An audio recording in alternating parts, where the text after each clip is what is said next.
Hi and welcome to Central Online. Let me just start off by saying that this is a treat of an episode that we have for you today. We have Chloe West bringing you her testimony on how she came back to God in lockdown. We also have Avril bringing you Bible study tips that is incredibly practical and incredibly helpful that I know you're going to love.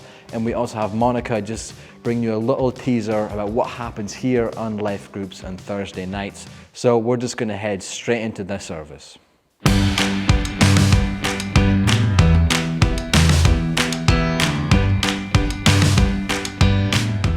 Hello, my name is Avril. I am part of the church here at AOG Central. Been here for a long time, I guess, because I'm not young. I teach maths up at the college here in Fraserburgh. I've been doing that for 20 odd years. So I've been asked to share a little about studying the Bible. This is one of my many Bibles. I bought this one recently because the one that I had like this was falling to bits. Because I do read it. I do believe that the Bible has something to say to us today. But the only way it's going to speak to us is if we read it. So here are a few tips about studying the Bible. I've written down a few. The first thing is get a Bible that you can understand and feel comfortable reading. This one, it's a New International Version. I've been reading various New International Versions for the last 40 years. But there are other ones that are good. There's modern translations. The New Living Translation is an easier translation to read, slightly less big words, but a good sound translation. If you go for something like the King James, written in the 1600s, you need to be good at Shakespeare. It's the language that Shakespeare used. Me, I don't like Shakespeare that much. I find it hard to understand. I have read through it. I read through it when I was 13. Didn't understand very much. Took a long time to grasp lots of different things in the Bible. And then the next year I read the Good News Bible. And that's what you'll see in many a church of Scotland on the Pew Bibles, the Good News Bible. It's nice and easy. If you get one of the older ones, you get ones with pictures in it, and I found that very helpful. These days I read the NIV. I usually read the NIV because that is a good translation, and usually I can understand it. But there are helps for us to help us on understanding the Bible. This is a New Bible Dictionary. My husband and I have a couple of these. We've had a few over the years. If you don't understand a Bible word, you don't normally go to just an English dictionary because it gives the context that a word is used in normal English. A Bible dictionary puts the word in the setting of the Bible, and it'll tell you if it's an Old Testament word, it'll tell you about the Hebrew and what the context is that it's used in. If it's a New Testament word, it'll generally mention the Greek, but that'll give you a good grasp of what words mean. And it will tell you about the books of the Bible as well. This one is the book that goes along with the New Bible Dictionary, and it's the New Bible Commentary, and that goes over all 66 books in the Bible, giving an overview in words that most people can understand. So they're useful tools. Of course, if you're younger than me, and most people are these days, go to the internet and you'll get Bible dictionaries on there and Bible commentaries. The Bible app, you'll maybe find that's better than having big books. But I'm the older generation, so I like books. I like to handle books. The important thing is not the mode of how you're reading things, but what you're reading and making sure it's good quality stuff. So if you're going to start reading the Bible and you haven't done much of it before, some people just dip in here and there and all over the place. I like to be systematic. I think it's useful to start in a book, and I would always say to young Christians, or Christians who are not knowing a huge amount, start in the New Testament, start with the Gospels, Matthew, Mark, Luke, and John, and be systematic. When I'm reading, and I tend to read in the morning these days, different phases in life will mean that there are different times that suit in best for you. When my kids were little, they were up early in the morning and early to bed at night. So after bedtime was best to read. But these days I like to get up, have my breakfast and read my Bible, and I write down where I'm at.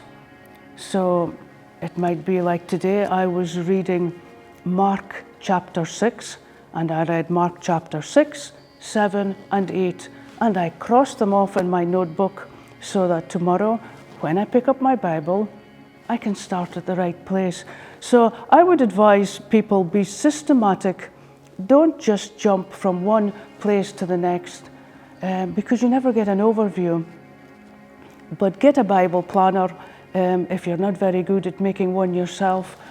I like to read 3 chapters a day, so that's quite straightforward.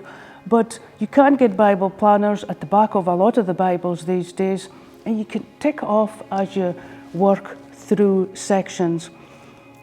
So you find a time that works for you for reading.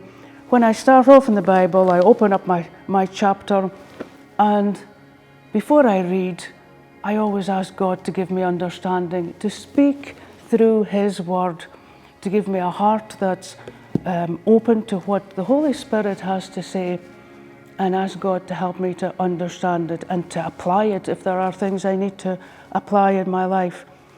I can't say that every day I see a lightning bolt and something speaks into my heart, but it's maybe later on in the day when a situation occurs that you suddenly think, wow, that verse I read this morning actually helps me here. So you read systematically and you let God speak through His Word. And if you read a passage and you just haven't a clue what it's about and it's annoying you, ask somebody who you know is a Christian, like some of the church leaders here. Ask them, what's this chapter trying to tell me? What do I need to be knowing here? And you'll be surprised at how many questions they can answer, because they've been studying the Bible for years too. And the last point I would say is, when you set yourself a target with reading the Bible, if you miss one day, don't beat yourself up. You're only human. Just start the next day and read something and get back into it. And if you read 3 chapters a day, the New Testament will take about 3 months. If you read the Old Testament as well, doing about 3 chapters a day, maybe a little bit more when you read the Psalms, you can read the Bible in 1 year. So it's achievable. Just pick a version that's easy to read so that you're not stumbling over big words and totally confused. That would be my tips for you. And if you've questions, get in touch with the church and the church will help you on your way. Thank you. Well, I'm Faye Gamery. I was brought up here the first 10 years of my life. Got married to Aaron West as a brother and joined the West clan. So my in-laws is Big D, he's best known as Big D, and Margaret, and then there's Jordan and David as his brothers. Aaron's probably the quietest teen, but once you get to Canaan, he'll fairly come his box. My mum and dad's Derek and Ruth, and I've got a brother, Philip. And we've 3 kids, 2 boys and a girl. So we've Sandy, that's 6, Sophia, 5, and Charlie, that's 2, and we've 1 on the way. So fun and games ahead, definitely. I'm a nurse. Worked in Ellen for almost 9 years. Loved my job, really enjoyed my nursing. And it's me really, came down to the Broch. My mum and dad shifted, I think I was about 10 or 11, and started coming to the Broch church with them. And what were your early years like? Was brought up in a Christian family. Both sides, grandparents was Christians. York Street and Peterhead Brethren and Gamebray Brethren. So my whole life it was all that we came to was going to the meeting, being a Christian. It was just what we was brought up in. It was no normal kind. My aunties and uncles kind of went as well, so it was just, that was part of our life. Went to Sunday school, really enjoyed it. It was Jimmer for Gamebray that did a Sunday school. A lot of the folk in my class was all Christians as well, so we kind of, although it was different churches, we was all kind of, it was quite a sheltered upbringing, I would say, going to Brackadden, and there was only really a few folk in our class that wasn't actually went to Sunday school or brought up a Christian, so going through primary school was quite easy actually being a Christian. It was just normal. And then we shifted into Broch and started going to Sunday school here. It was a wee bit different. I won a bus, not on a Sunday night, but it was great. I made lots of good chums. There was a lot of folk my age that went to Sunday school. There was a good crowd of us. Grew up through the youth, really enjoyed the youth. Went to all the kids' camps. Lisa Ruth was a big influence in my life at a young age. Got us involved, and the same with youth, went to the youth camps, really enjoyed it. It was just, it was just our life. You didn't even think about going to the youth and Sunday school, because all your chums was gone, so it was easy. It was easy to be a Christian, I suppose, then. Kind of like that childlike faith, is it? Was there a time in your life when you ever felt distant from God? I would say when I was 6th year, that year was when I struggled with being a Christian. I didn't really care why, because up until that point, I never even thought about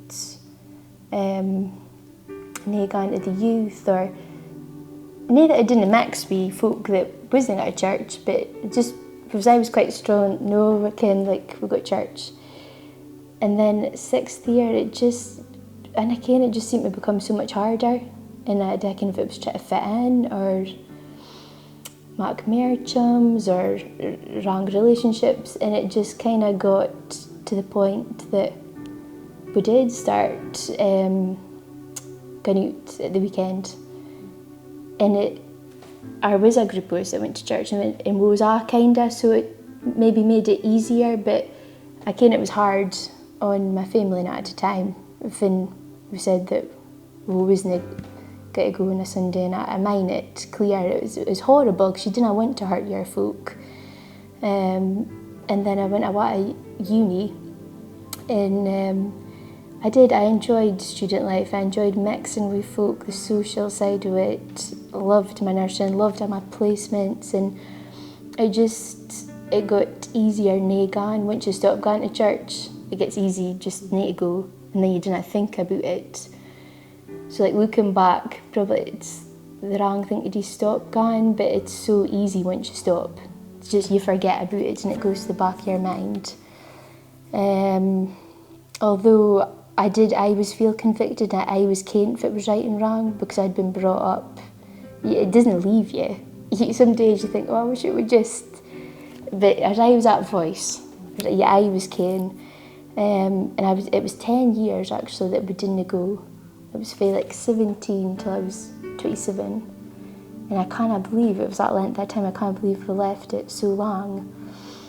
But anyway, I went through uni, graduated, got married, still got married through the church. Ben married us, still had my granddad's praying. I still respected the beliefs, and I still can't, it was right. Deep down, and I always thought, we'll go back from my parents. That was it was goody. And then Sandy came along, and would have went a few times, but nay, dedications or baptisms. And then Sophia came along, and then we thought, oh, we'll win a trail with the two of them. And then they got to the age of Sunday school. Sandy went to the meeting with Mum and Dad, and was off a good, would have sat, and then I went to Sunday school, and then it came Sophia's turn. And I just can't, she wouldn't have sat, and I couldn't put my mum and dad with the two of them, okay, and I just thought, oh no, I'll have to take her. Have you had a defining moment in your life where you felt God or ever had a faith-defining moment? Well, the turning point for me really was when I was pregnant with number 3, and we'd just been in Paris at a time, my mum and dad, for New Year.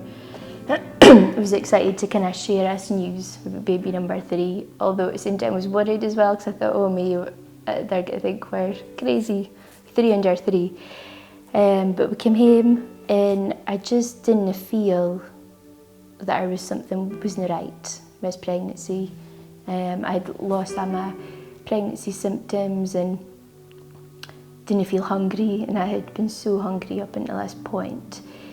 And Aaron was going to want to see, and I just felt there's something not right. He was going to be there for the first scan, and we went and booked a scan in Aberdeen. He really didn't think what I was saying was right. He says, you're just worrying, it's fine. And I said, no, I just didn't feel right. When I went to Aberdeen with the 2 Bairns, and why we didn't get a babysitter.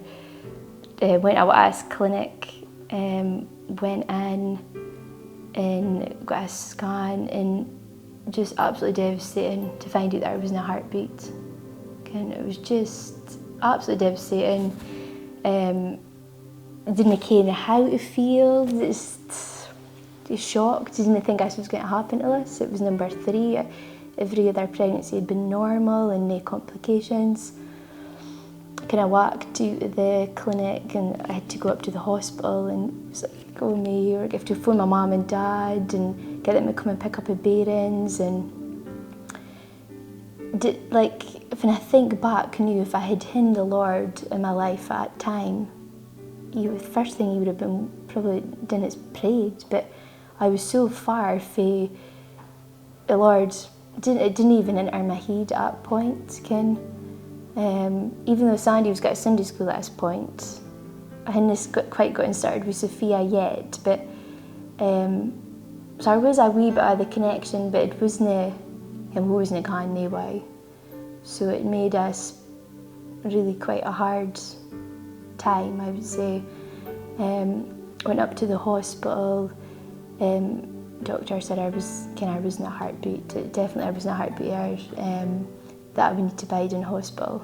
And so bid in hospital, they had tried a tablet to try and get a baby to come away, and it didn't do anything. And he says, look, go home for a few days and we'll get you back to DSD&C and we'll give you a general. And at this point when they said a general, and mine saying, Aaron, I can't let them not come out, because I says, I honestly did, I came for I'm gone if I didn't come round. And that was what really stuck with me, because I thought, I've never thought about it for the last 10 years until this point. And I thought, I have 2 Bairns at home that when I came for their mums at, when they grew up, and it was really quite a scary thought, thinking, I honestly I came for I'll be in heaven or in a lost eternity. It was horrible. So that was what really got me thinking about church and where I was at, and my family, and that my family didn't ken the Lord really, apart from through Sunday school, but I wasn't being any influence on them at all. So anyway, the doctor says there is another option.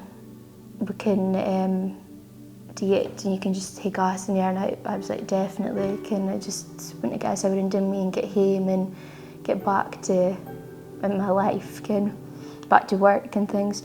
So we did. So I had the gas in air and D&C, and it was a traumatic experience, but we managed and got through it. Aaron was wee man. My mum had 2 Bairns. I had a week off of work and then went back to work, and I didn't want any of the doctors or anybody to care. I didn't want folk to feel sorry for me or keep speaking about it. I just wanted to forget and move on and get better. So my nurses at my work, they did Ken, but they were so good. Ken, they was in my family was my rock that first few weeks, and then things got easier up until, so that was the January, up until the July, when a baby would have been due, and I was a few folk at a time pregnant in about me, and that was really when I felt like I couldn't cope. I just couldn't cope seeing as babies that was due, that would have been the same age as yours, and really struggled. I never ever had problems with anxiety, but I felt anxious when about newborn babies. My mouth was broken out with ulcers. I couldn't eat because my mouth was so sore. And when I look back, I really felt ill, and I just can't. I couldn't go on with my own strength anymore. I had tried to do it on my own, and I just couldn't. It came to a point that I felt like I couldn't cope with this anymore, and it was so hard. And I prayed, and I hadn't done for years, and I can't even really mind, but I just says, Lord, I need help. I can't do this on my own. I want to have my family. I wanted a big family, but like emotionally and my strength, I just felt I couldn't do it. And I just says, Lord, if we're meant to have me, give us another baby, and I'll promise I'll come back to the meeting. I kind of made a deal with the Lord. It's not the right thing to do probably, but I'm as fair, I said. And we did. We had fell pregnant with Charlie in November, and I just can't. As soon as I was pregnant, I need to go to the meeting. I can't. It was a blessing for the Lord. I can't. I'd gotten a strength for Him, that I was going to get strength for Him during this pregnancy. But it took me right till the April, for the November, to actually go, because I was like, Sophia needs to go to Sunday school, and I need to go and take her. So mine that Sunday morning, my belly was in knots. I thought, I reckon if I can do this, and went down, and to nursery went in like a lady at Sunday school, because it's just her, just no bother. And April says, "Well, come and sit beside us in a meeting," and I was trembling inside. I really was. I didn't even tell my mum and dad that I was gone, because I thought they'll make such a fuss about it. And I was like, I'll be very real about it again. And I went in, sat up the stairs with April and Sean, grabbed through the whole of the first meeting. The love of God and the folk round about me, I just felt totally surrounded by His love, and it felt like I was home. It did. And it was the worship, the songs, God with us. Where there was death, there was life, Lord. I just can't that as baby Charlie it was a Lord. We had lost that baby, but there was new life, and I just can't that I needed my family to be here. Aaron was at sea, and he was phoning me during a meeting, like wondering how Sophia had gotten on. And I came out and I told him, he says, "Oh, you went?" And I says, "Aye." And the following Sunday he came with me, and it was never like, no, he wasn't glad. He just, no, he can't, because he can't sell that how I had been struggling, and that Charlie was a gift. He can't act, and he's came, and he recommitted his life last year as well. So. It was amazing, it really was. And then we had Charlie, and we can't. The Lord's given him, and he's been such a blessing since. He's such a good career, it's a good job. But I actually recommitted my life during lockdown when Ben spoke about peace. Because although I'd prayed and we'd had Charlie and we was coming to church, I needed to officially do it. And Ben spoke about being at peace with yourself and peace with others and peace with the Lord, and I think it was about week 16 of lockdown, and I just said a prayer, although I already I was at a point before then, but and what a peace you feel when you do just recommit your life, and it's totally changed our home life and our views on things, and for our family as well. I kind of want them to have the same upbringing as that I did. But when you do come back, you have to do it for yourself, and I can't that I had to come to the meeting for me, and it wasn't for a family or for folk in a boot. It had to be my heart that was in the right place, and it was just the right time. Though it was one of the darkest probably moments of my life that got me to come back, but I do believe that the Lord kind of brought me to my knees to see that I needed Him, and that I couldn't just do it things my own strength. And so, why do you feel it's important to come to church? For me, it's being connected with other Christians, other folk that's on the same walk as yourself. Life's so much easier when you've got folk around about you that is in the same mind, and wanting the same for their family, and it's I would say. And is there anything that you would like to leave with those that are watching at home? I would want to leave really just that, didn't leave it as long as I did.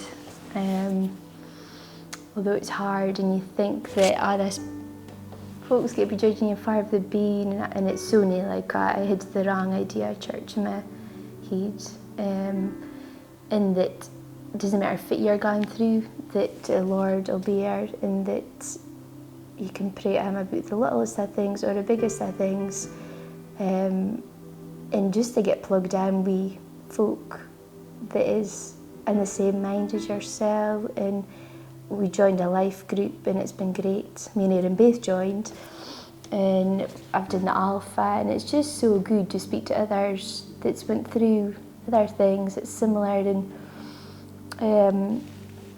the enemy wants us to have worries and anxieties about things, and it's so easy to get doing about stuff and he has anxiety, but if you've got a Lord on your side, it's so much easier to get through it, harder things. And if peace in your life is amazing.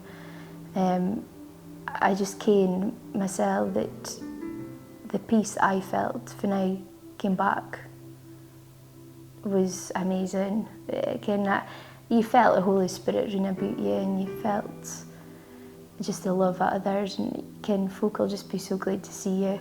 Didn't leave it as long as I did. And I'll leave a verse that really helped me. Philippians 4 verses 6 and 7. Do not worry about anything, but pray and ask God for everything you need. Always give thanks, and God's peace, which is so great we cannot understand it, will keep your hearts and minds in Christ Jesus. And it says in John 14, I give you peace, the kind of peace that only I can give. It isn't like the peace that this world can give, so don't be worried or afraid. And that is so true. Like, you can look for peace in the world and worldly comforts, but it's a different kind of peace that you get through the Lord. Hey, another great week of church online this week, but we want to encourage you to come into church and to be a part of church. And this week we've got life groups again on Thursday night. Life groups are a great way to get to know each other a little bit better, and just like you've been encouraged tonight through Avril's little slot, a great way to get to know your way around the Bible as well and study the Bible.